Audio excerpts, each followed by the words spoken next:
the method and the word. The method, or the way. The Quakers have a saying that says, when you're lost or are in need of direction, God will provide way.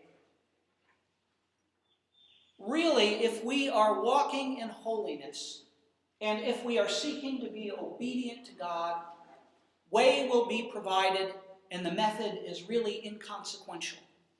It really doesn't matter as long as you are being, and I am being, obedient. There are times, however, when God, for whatever reason, puts us in a wilderness, and these are opportunities for us to learn. And so what I've done during these 10 years in the wilderness is try to find the way in holiness and obedience by which, in that limited capacity, I can communicate the Word of God to the lost. Here's what I do. First of all, I wait. The great poet John Milton said this, "He who sits and waits also serves." Biblical reference, although if we don't read our Bibles frequently, we won't know what the reference is. But there is a ministry of waiting. Andrew Murray, in his book, Waiting on God, emphasizes that, and I would encourage every one of us to read that. Are we waiting, and not just waiting, but are we waiting well? When we look at the story of creation, where God created the world, He spoke the worlds into existence. He used His words wisely, that for untold millenniums, according to what we know, God said nothing. God communicated Trinitarianly amongst themselves, but we don't know anything about what God said until He said, "Let there be." Henri Nouwen suggests that the reason creation was what it was and what it is because God waited to use His words wisely.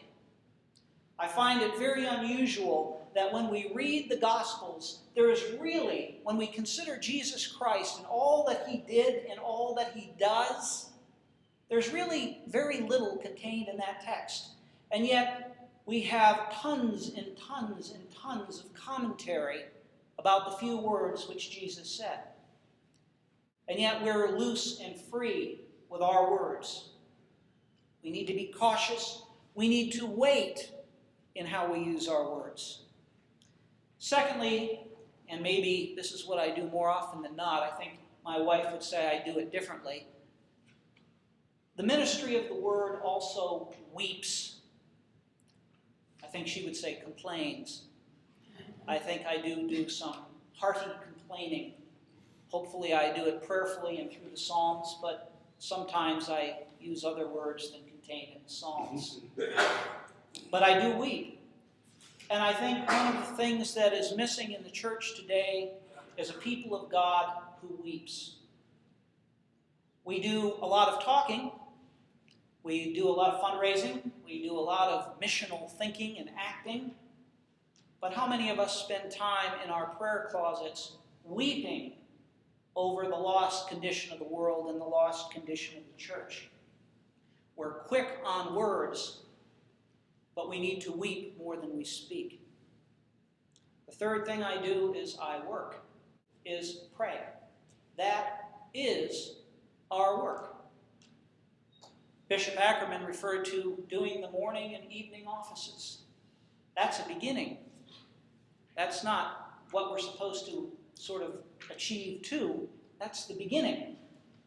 We need to become men and women of prayer where our life is the Opus Dei. That is our ministry. And everything extends from that, most especially the words that we use. Fourth, the way the minister of God works is in certain cases not just in verbal form or visual form, but in written form. My ministry over the past decade, and before that, but most especially in the past decade, is simply writing. And I publish in a wide variety of magazines and journals. I began with a very simple premise in my first pastorate. We lived in a community that had no interest whatsoever in the gospel. But there were people who were hurting and hungry and thirsting for something they didn't know how to articulate. So I got in touch with the columnist in the newspaper, and I said, I'd like to write a column every week on spiritual, psychological health. Would you let me do that? He says, well, you have to be careful. You can't be too religious on us. And I said, well, okay, I can do that, but can I use the byline of the church? So it wouldn't be just Don Richmond writing it, but the church would be highlighted. And he said, sure, not a problem. So for 3 years, I wrote this column, and it had the name of the church, and guess what? People began to call and say, hey, I read your article in the newspaper. Do you think I could come and could I talk to you? Yeah, so they'd come. And we'd talk, and he'd say, well, how much do I owe you? It's $50, $70, what's a session? And I said, here's my payment.